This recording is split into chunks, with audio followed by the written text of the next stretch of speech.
Operation Feuerzauber CTU stories.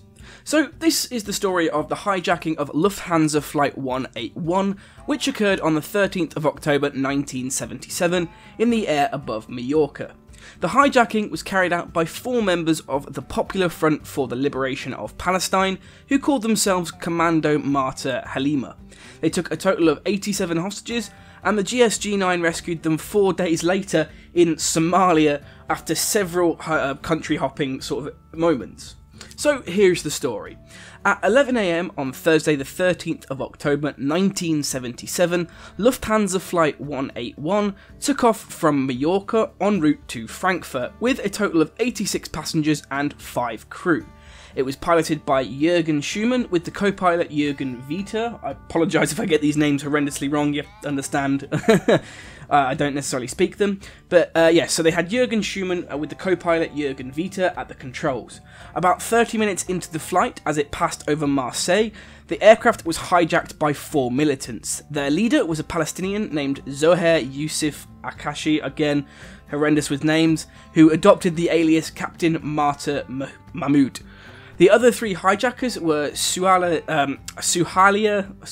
Zaya from Palestine and Wabil Harb and Hind Alameh from Lebanon. Again, horrendous with the names, so we'll just stick with calling the main hijacker Mahmoud and we'll go from there.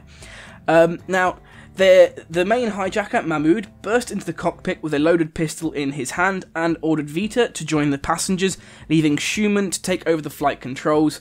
And from there, Mahmoud ordered Schumann to fly to Larnaca in Cyprus, but unfortunately he was told that they had insufficient fuel and would have to land in Rome first. Therefore, the aircraft changed course and landed in Rome for refuelling. Now, the terrorists, acting in concert with a previous kidnapping conducted by the Red Army faction group, demanded the release of 10 Red Army faction or RAF terrorists detained at the JVA Stuttgart Stammheim prison, plus the release of 2 of their compatriots held in a prison in Turkey.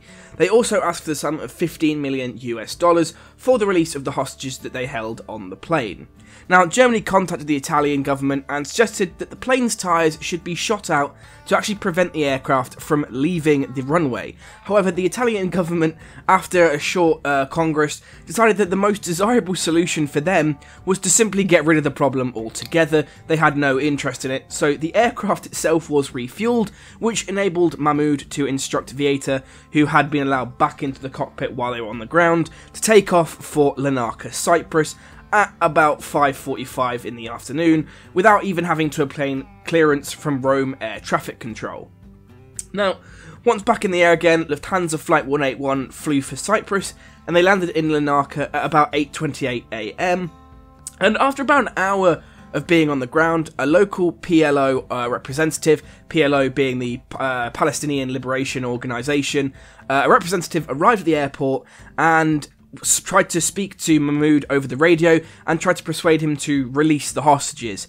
However, this only provoked a furious response from Mahmoud, who started screaming at him over the intercom in Arabic, and basically would not give any kind of contact with him at all, and the PLO representative eventually just gave up and left. After this, the aircraft was then just basically refueled, and Schumann asked flight control for a routing to Beirut as the next destination. However, he was told the Beirut airport was blocked and closed to them and they would not be allowed to land, so Mahmoud just said to him that they would go to Damascus instead.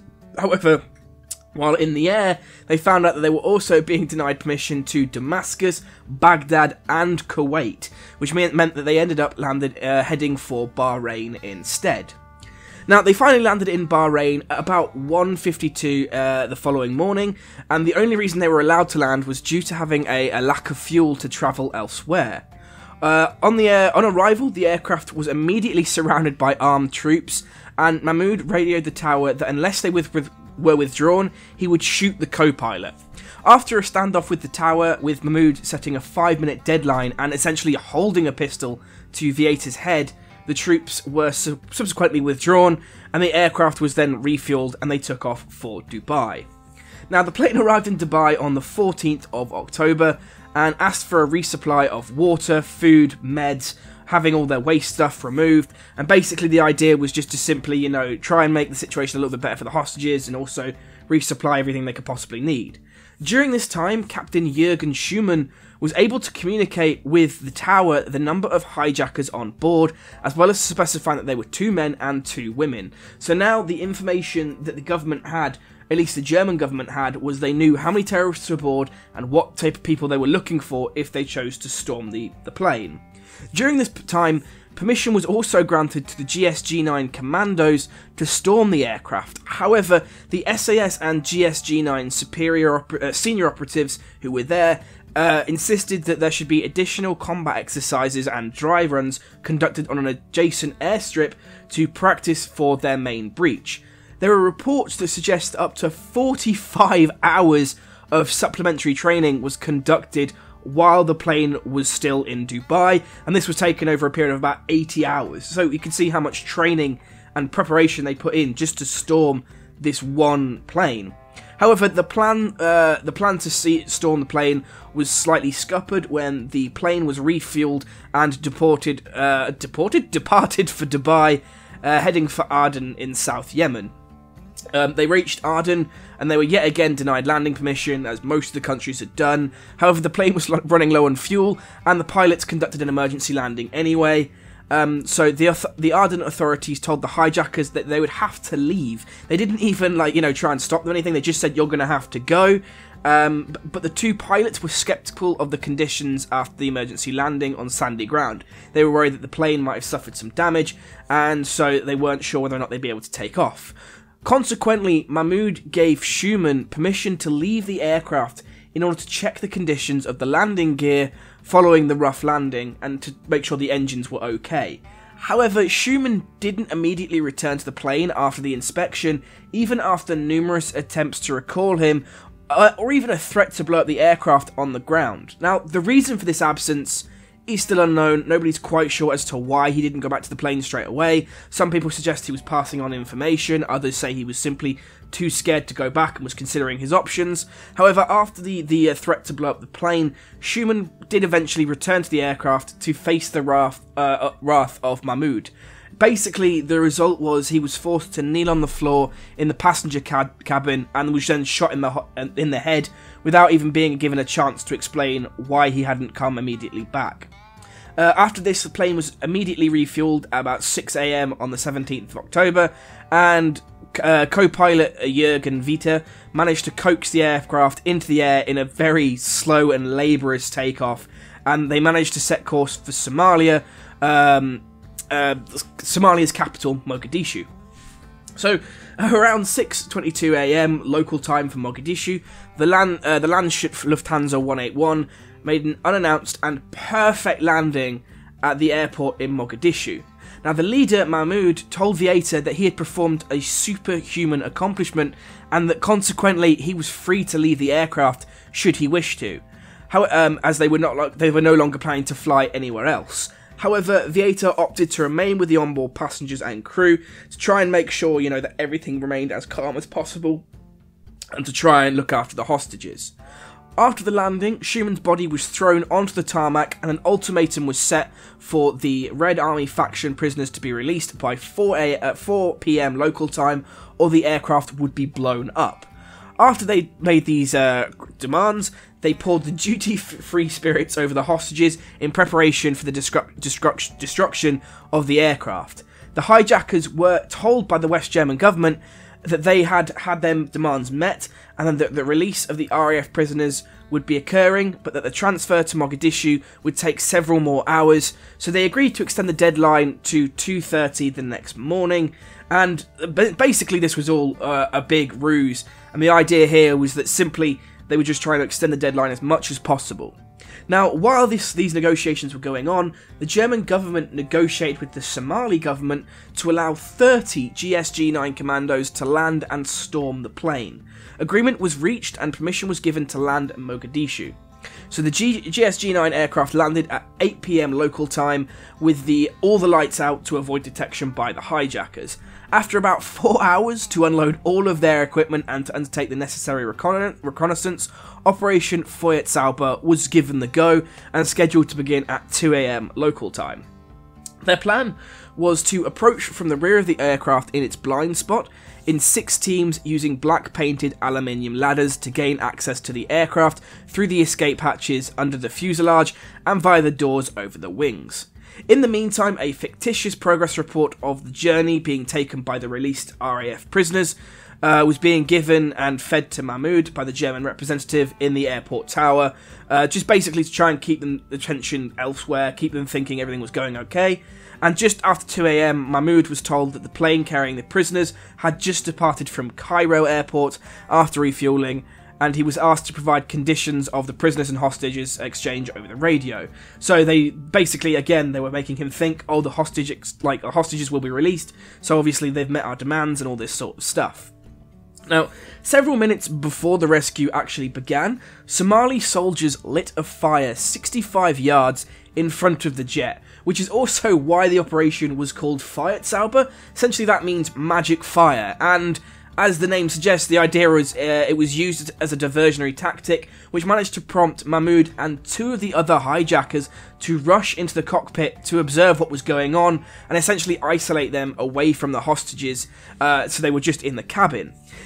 Then at 2:07 local time, the GSG9 commandos silently climbed up the blackened aluminium ladders and stormed the emergency doors on all sides at the same time. As they breached, they were shouting in German for the passengers and crew to hit the floor, and the commandos shot and killed 2 of the terrorists while managing to wound Mahmoud and the other terrorist. Unfortunately, Mahmoud died of his injuries hours later, so they weren't able to fully question him. Meanwhile, 1 GSG9 commando was wounded during the exchanging crossfire, and 3 passengers and a flight attendant were slightly wounded in the crossfire. Now, there was actually a report from an American passenger aboard the plane who described the rescue, and he said, "I saw the door open and a man appear. His face was painted black, and he started shouting in German, 'We're here to rescue you, get down,' and they started shooting." So you can sort of tell there was very little time for the hostages to react and the terrorists to react. The idea was it was just straight in, get down, and they just started shooting. And obviously they knew who they were aiming for, they knew the idea of what the terrorists were, how the divisions of people were, so they could sort of make good judgment on who they were shooting at. And of course 3 of the terrorists were in fact in the cockpit anyway, where they'd managed to isolate themselves. Now, just essentially 5 minutes after the assault had commenced, the commandos radioed Frühlingszeit, meaning springtime, which was their code word for the successful completion of the operation. A few moments later, a radio signal was sent to Chancellor Schmidt in Bonn, the German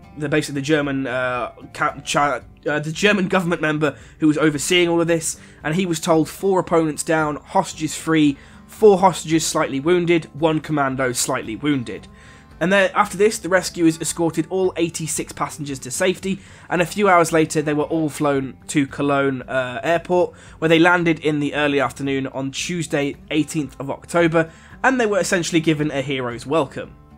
Now, essentially that was the raid on the GSG9 flight. So on the Lufthansa 181 flight, the GSG9 managed to storm the plane from multiple angles and essentially hit them as fast as possible, with causing minimal injuries. And as you can see here, there were no actual fatalities to hostages or crew members or commandos. It was simply the only people actually killed were terrorists, and there were injuries of course sustained, but that was considered collateral damage and was perfectly fine, as nobody was actually killed who, in the eyes of, the German government, really mattered.